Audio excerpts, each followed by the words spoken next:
नमस्कार, स्वागत है आपका। आपके साथ मैं अभिषेक पांडे। बलूचिस्तान में सीपीईसी हाईजैक और जिनपिंग का बैकपैक। ये तब कहा जा रहा है जब बलोच लड़ाके चीन पाकिस्तान आर्थिक गलियारे पर कब्जा करना शुरू कर चुके हैं। 2 दिन पहले बलूचिस्तान के होशाब में सीपीईसी पर बलोचों ने कब्जा किया था। प्रोजेक्ट पर काम कर रहे लोगों को बंधक बना लिया गया था और आज बलूचिस्तान के डेरा मुराद जमाली और कलात में पाकिस्तानी सेना पर बलोच लड़ाकों ने ताबड़तोड़ हमले किए। डेरा मुराद जमाली में पाकिस्तानी सेना के वाहन को विस्फोटक से उड़ा दिया, जबकि कलात में आईईडी अटैक किया और बलोच लड़ाकों के इस हमले में पाकिस्तानी सेना को बड़ा नुकसान पहुंचा है। पाकिस्तान का ग्वादर बंदरगाह का सपना टूटता दिख रहा है, लेकिन बलोच लड़ाके भड़के क्यों हैं और कैसे मुनीर और जिनपिंग को बलूचिस्तान से खदेड़ने का प्लान बना रहे हैं, आज इसी मुद्दे पर चर्चा करेंगे। कई खास मेहमान हमारे साथ जुड़ेंगे, लेकिन उससे पहले आप खास रिपोर्ट देखिए।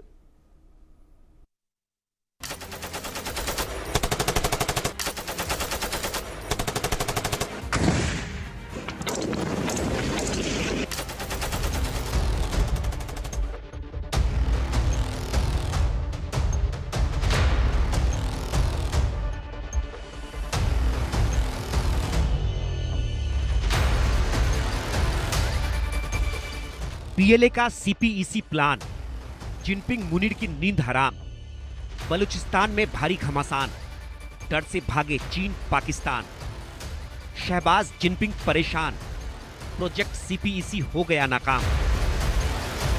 बम की बौछार कर पाकिस्तान की सेना पर ताबड़तोड़ प्रहार कर बलोच लड़ाकों ने मुल्ला मुनीर और शहबाज को पस्त कर दिया।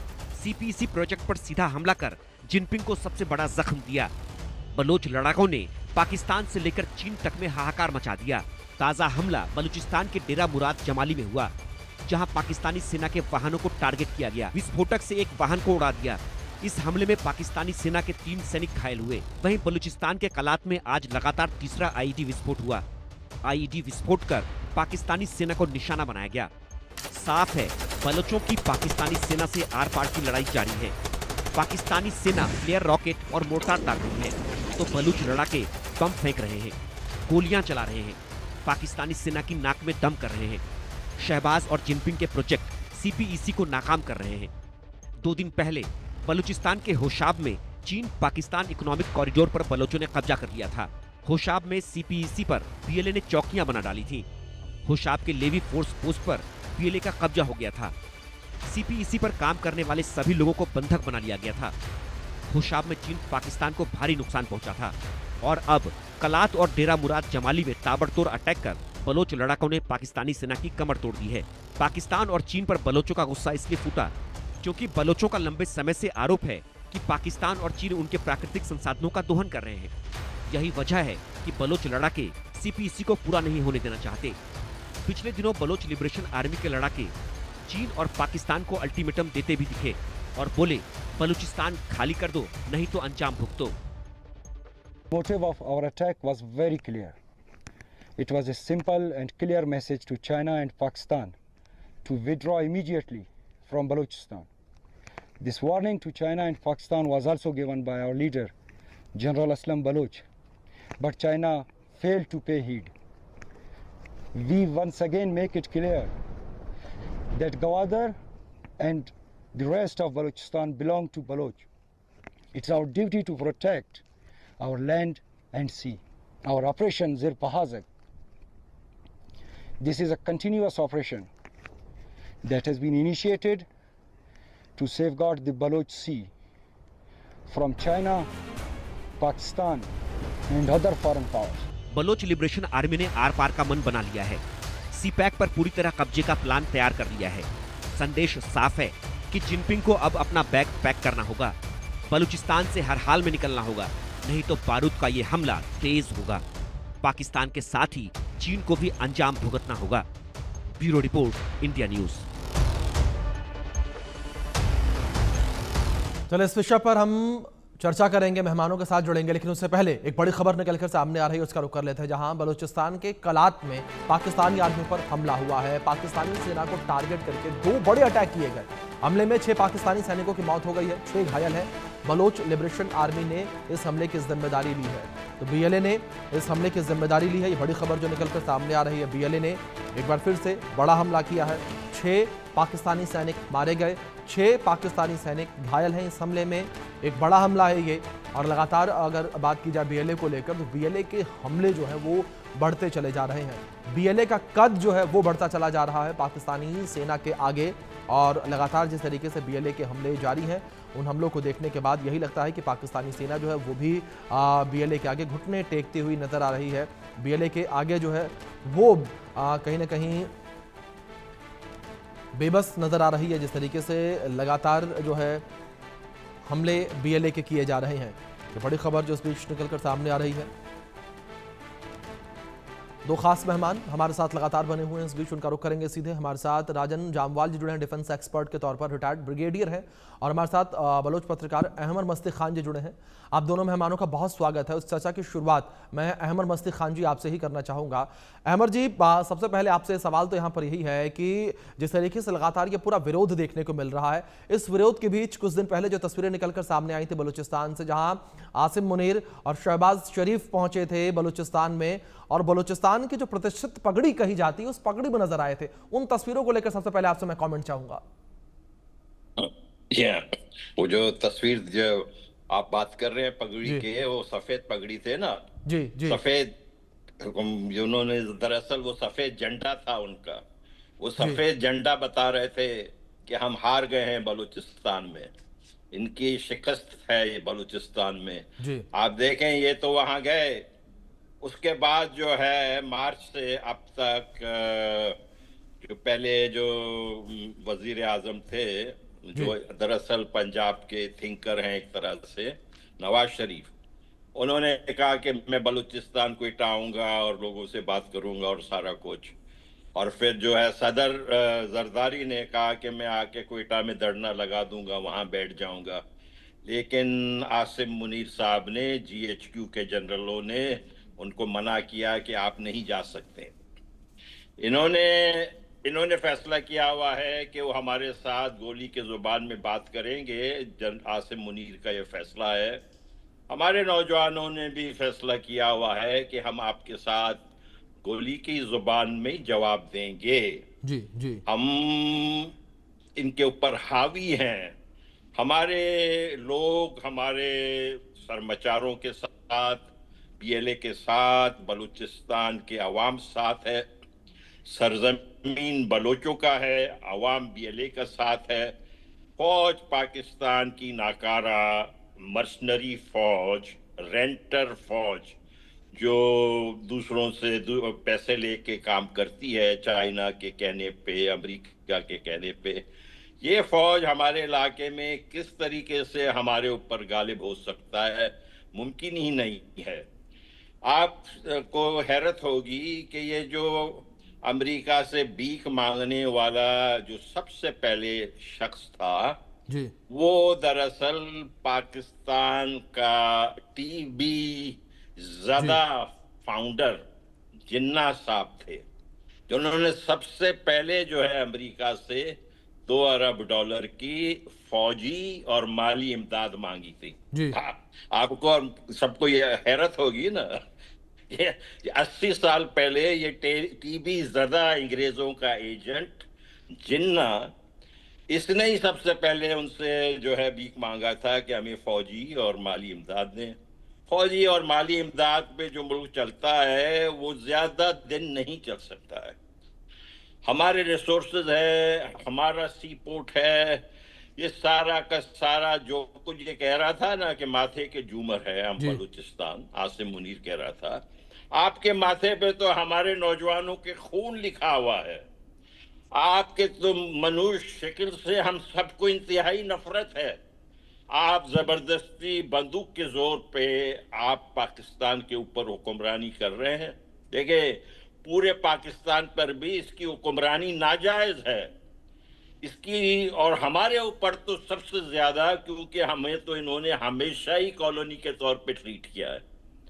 अब हमारे लोग उठ खड़े हुए हैं, जी आप देख रहे हैं, हर बिल्कुल। रोज ही हमारे नौजवानों को मैं सलाम पेश करता हूं। बिल्कुल अमर जी, बिल्कुल उन ठीक कहा आपने। बहादुरों जो को आपकी ये लाइन थी काफी सटीक थी कि आपके लोग जो है वो उठ खड़े हुए हैं और उसी का नतीजा है कि लगातार पाकिस्तानी आर्मी के जवान जो है वो मारे जा रहे हैं। इसी के साथ मैं राजन जी का रुख करूंगा। राजन जी, अगर बात की जाए यहाँ पर पाकिस्तानी आर्मी को लेकर, क्या यहाँ पर यह कहा जाए कि पाकिस्तानी आर्मी दिन प्रतिदिन कमजोर होती जा रही है, या ये कहा जाए कि जो बलूचिस्तान लिबरेशन आर्मी है वो मजबूत हो रही है? देखिए, दोनों चीजें हैं। जी मजबूत हो रहे हैं और पाकिस्तान की आर्मी कमजोर हो रही है। जी ऑलरेडी पाकिस्तान की आर्मी मतलब भारत पे ईस्टर्न फ्रंट पे, अफगानिस्तान के साथ वेस्टर्न फ्रंट पे और बलूचिस्तान के साथ सदर्न फ्रंट पे 3 जगह लड़ रही है। तो पाकिस्तान आर्मी काफी कमजोर हुई है।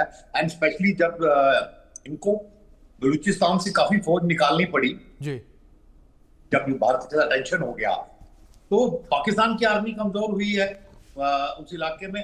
और साथ साथ बलूचियों ने भी मौके का पूरा फायदा उठाया है, पूरा हौसला दिखाया है और अपना जो रेजिस्टेंस है उसको तेज करने के लिए सही वक्त चुना है। बिल्कुल सही वक्त है इस वक्त। एंड आई थिंक आपके चैनल पे ही मैं बोल रहा था कि बस ये थोड़ी सी बारिशें खत्म हो जाएं एंड देन मेरे को लग रहा है कि जिस तरह से बढ़ रहा है, because end of the day China भी क्यों सपोर्ट करेगा, कब तक करेगा? जब उसको लगेगा कि ये इन्वेस्टमेंट डूबी है, वो अपनी इन्वेस्टमेंट मांगेगा पाकिस्तान से, भैया हमें वसूल करो, तुमने गारंटी दी थी, तुमसे हो नहीं पा रहा, तो अब हमारी इन्वेस्टमेंट वापस करो। एंड बलूचिस्तान को एडवांटेज है कि बलूचिस्तान इतने मिनरल है, इतने रिसोर्सेज हैं कि it can be A self sufficient country. वो एक खुद मुख्तार मुल्क बन सकता है। वेयर पाकिस्तान बलूचिस्तान के बिना मतलब उसके पास रिसोर्सेज ही नहीं है, कुछ रिसोर्सेज नहीं है एंड वो खुद मुख्तार नहीं बन सकता। इसीलिए वो पूरा प्रेशर, वो जो उनकी पंजाबी आर्मी है कि मतलब अभी तक तो नहीं, मेरे को लग रहा है कि अभी आने वाले 1-2 हफ्ते में और बढ़ेगा। दे विल यूज हेलीकॉप्टर, गनशिप्स, हवाई जहाज, टैंक वैंक तो ऑलरेडी इस्तेमाल कर रहे हैं, इवन आर्टिलरी फायर वगैरह का भी इस्तेमाल करेंगे एंड ये और बढ़ेगा। And that is where BLA को भी थोड़ा अपग्रेड करना पड़ेगा। इसके लिए तैयार रहना पड़ेगा कि अभी एयर एसेट्स और जो मतलब बिगर काइनेटिक फोर्स होती है उसका भी जितना इस्तेमाल कर सकता है पाकिस्तान करेगा। तो अपने थोड़े से मतलब हथियारों का जो जखीरा है उसमें एंटी टैंक और जो एंटी एयरक्राफ्ट वगैरह ये थोड़े से शामिल करे। And it is just a question of time, मतलब कि पाकिस्तान इसको सस्टेन नहीं कर सकता। एक हर फौज की ना एक लिमिट होती है, आप कहाँ तक सस्टेन कर सकते हो उतनी हाई लेवल की कैजुअलिटी, उतनी हाई लेवल की, बिकॉज ये अट्रिशन वॉरफेयर का जमाना नहीं है ना कि लास्ट तक लड़ते रहो, ये हुआ है। और वो वैसी नहीं है पाकिस्तान की। So end of the day they will you already आपने देखना शुरू हो गया कि पाकिस्तान के अंदर डिजर्शन शुरू हो गई हैं, मास डिजर्शन। कोई बलूचिस्तान में पोस्टिंग नहीं जाना चाहता एंड जो जाते हैं वो भाग जाते हैं। तो ऑल दिस हैज स्टार्टेड। ये सिंबल होते हैं कि एक फौज के कैप्चुलाइज होने से पहले उसका मोरल डाउन है, ये सारे उसके सिंबल होते हैं। That has started in Balochistan. जी अमर जी, दूसरी ओर अगर बात सीपीसी को लेकर की जाए, जिस तरीके से लगातार चीन अपने पैरों को जमाने की कोशिश सीपीसी कॉरिडोर के माध्यम से कर रहा है, लेकिन दूसरी ओर बीएलए और बलूचिस्तान के जो एक्टिविस्ट हैं वो लगातार इसका विरोध कर रहे हैं और लगातार सीपीईसी कॉरिडोर के कई हिस्सों पर वो कब्जा भी कर चुके हैं। क्या अमर जी ये माना जाए कि आने वाले समय में चीन को बलूचिस्तान से पीछे हटना पड़ेगा, चीन को सीपीईसी कॉरिडोर को छोड़ना पड़ेगा? बिल्कुल उनको छोड़ना पड़ेगा, क्योंकि अगर वो हमारे दुश्मनों के साथ, जो हमारे दुश्मन जीएचक्यू में बैठे हुए हैं, आपपारा हेडक्वार्टर्स में बैठे हुए हैं, हमारे अजली दुश्मन, हमारे कौम के दुश्मन, हमारे बच्चों के मुस्तकबिल का दुश्मन, उनके साथ वो लेन देन करके उनके साथ कोई एग्रीमेंट बनाता है, तो हमें तो मंजूर नहीं है। हम कैसे उनको छोड़ेंगे कि हमारे दुश्मनों के साथ वो एग्रीमेंट करके हमारे इलाके में घुसें? ये तो मुमकिन ही नहीं है।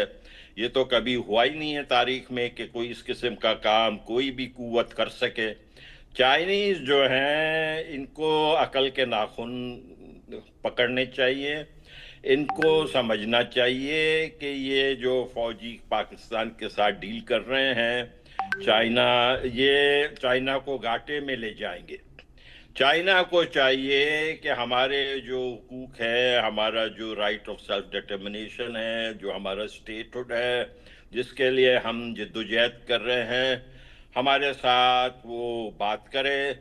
चाइना जो है पाकिस्तान को जो है बढ़ावा देकर हिंदुस्तान के साथ मुकाबला करने की जो उसकी प्लान है वो गलत है, उसको सोचना चाहिए। उसको दरअसल आपके हुकूमत के साथ भी बैठ के अच्छी तरीके से कि इन जिहादी जो है दरअसल ये किसी के भी काम में नहीं आएंगे। जिहादी जो माइंडसेट है वो है सिर्फ और सिर्फ लोगों को आंसू देना, खून देना। ये चाइना के काम में नहीं आएगा। आप देख ले, ये जो बिलावल साहब गए थे अमेरिका, वहां ये चीन का मजाक उड़ा रहे थे जी। तो ये लोग जो है अब जो ये गए हैं आसिम मुनीर वहां से चाइना के हथियार लेके आपसे मुकाबला करने की कोशिश करते हैं, फिर जो है अमेरिका जाके ये उनके लंच खाते हैं और वहां से चाइना के खिलाफ ही अपने प्रोग्राम बनाते हैं। ये दोगले हैं। इन दोगले जनरलों के साथ देखें, जो जनरल अपने मुल्क की आवाम से उनकी सॉवरेनिटी छीन ले, उनके ऊपर कोई क्यों एतबार करे। जी बिल्कुल, जाहिर तौर पर। राजन जी, दूसरी ओर अगर बात यहां पर सीपीईसी कॉरिडोर को लेकर के जाए, क्या आपको लगता है कि सीपीईसी कॉरिडोर से चीन का पीछे हटना उतना आसान होगा? क्योंकि जाहिर तौर पर चीन के भी कई बिलियन डॉलर जो है उसकी इन्वेस्टमेंट लगी हुई है। दूसरी ओर पाकिस्तान भी नहीं चाहेगा चीन जाए, क्योंकि चीन सीपीईसी कॉरिडोर के माध्यम से जो भीख है वो पाकिस्तान के कटोरे में डाल रहा है। देखिए, पहले आप सीपीसी कॉरिडोर के बारे में एक चीज समझ लीजिए जी, कि ये जो कॉरिडोर है ये इकोनॉमिक कॉरिडोर नहीं है। कारण आप बता रहा हूँ, चाइना की ना काफी इन्वेस्टमेंट है इस वक्त अफ्रीका में, मिडिल ईस्ट में और काफी और जगह। ये कॉरिडोर बेसिकली फोर्स प्रोजेक्शन के लिए बनाया था। फोर्स प्रोजेक्शन मतलब कि कल को जरूरत पड़ जाती है उसको सेना को भेजने की अफ्रीका में, तो वो जो या तो हवाई जहाज से भेजे, और उसके पास 82nd एयरबोर्न डिवीजन के इक्विवेलेंट कोई ऐसी फौज नहीं है कि उतने रिसोर्सेज की मतलब पूरी की पूरी एयर ट्रेन बना दे और अपने लैंड कर दे। So invariably bulk of the forces ship से जाएंगे। नाउ जो अपना घूम के रास्ता है वो साउथ चाइना सी से मलाया स्ट्रेट के बीच में और ओशन के नीचे जाके अफ्रीका जाए, उसमें बहुत दिन लगते हैं। और तब तक चाहे जो भी जिस चीज के लिए फौज भेजी जा रही थी वो वहां पे मतलब उसकी जरूरत ना रहे, या जो भी है वो हो गया होगा। सो ये बेसिकली फोर्स प्रोजेक्शन रूट था कि भी फटाफट आप बाय रोड भेजोगे, दो दिन में आपका जो भी कॉन्वॉय है वो ग्वादर पोर्ट पहुंच जाएगी, और यहाँ से आगे बाय शिप वो फटाफट एक दिन में मिडिल ईस्ट तक पहुंच सकते हैं, या 2 दिन में अफ्रीका तक पहुंच सकते हैं। तो बेसिकली फोर्स प्रोजेक्शन के लिए, अपनी इन्वेस्टमेंट प्रोटेक्ट करने के लिए। और ये जो मतलब ये अपना बलूचिस्तान वगैरह की जो इन्वेस्टमेंट है, मतलब रिसोर्सेज कर रहे थे चाइनीज लाइक के व्यापारी हैं कि हर चीज में मतलब जहां अपना फायदा वो डबल फायदा ढूंढेंगे कि भाई वो तो हम कर ही रहे थे, साथ में ये भी रिसोर्सेज मिल जाते हैं तो हमारा क्या जाता है। और पूरे सीपीसी में इन्होंने क्या किया कि पुरानी टेक्नोलॉजी, अब देखिए जो इलेक्ट्रिसिटी जनरेट कर रहे हैं, इंसिडेंटली इलेक्ट्रिसिटी जनरेट कर सीपीसी का हिस्सा था, और उसके लिए क्या दे रहे हैं इनको, कोल बेस्ड प्लांट्स। अब कोयला कहाँ होता है? पाकिस्तान में तो होता नहीं है, या चाइना से या बिहार में होता है। बिल्कुल भाई, कहाँ पाएंगे ये कोयला भी थर्मल प्लांट्स के लिए चाइना से ही मंगवाएंगे। तो ये मतलब एक किस्म का फोर्स प्रोजेक्शन और इंसिडेंटली इकोनॉमिक बेनिफिट थे पाकिस्तान के लिए, बेनिफिट नहीं चाइना के लिए। तो इसको बंद अगर करना है चाइना ने, वो अपने इकोनॉमिक, आज आप उसको $60 बिलियन दे दो, वो बोलेगा भैया थैंक यू, हमारा पैसा वापस मिल गया, आपने जो करना है करो। तो उसको पाकिस्तान के साथ कुछ ऐसा कोई नहीं है, और ये जानता है चाइना, इसीलिए वो अफगानिस्तान और ईरान के साथ भी संबंध साथ साथ अच्छे कर रहा है, ताकि अगर ये फेल तो हम रास्ता वहां से खोल लें तो आप- बिल्कुल बिल्कुल राजन जी, जाहिर तौर पर। और जिस तरीके से लगातार दूसरी ओर अगर बात बीएलए को लेकर की जाए, बीएलए भी लगातार यहाँ पर पाकिस्तान की आर्मी के साथ जो है यहाँ पर संघर्ष करता नजर आ रहा है, और लगातार इन संघर्ष की तस्वीरें भी निकलकर सामने आ रही हैं कि पाकिस्तानी आर्मी जो है लगातार अपनी चौकियों को छोड़कर पीछे भाग रही है। फिलहाल आप दोनों मेहमानों का बहुत शुक्रिया जुड़ने के लिए, अपना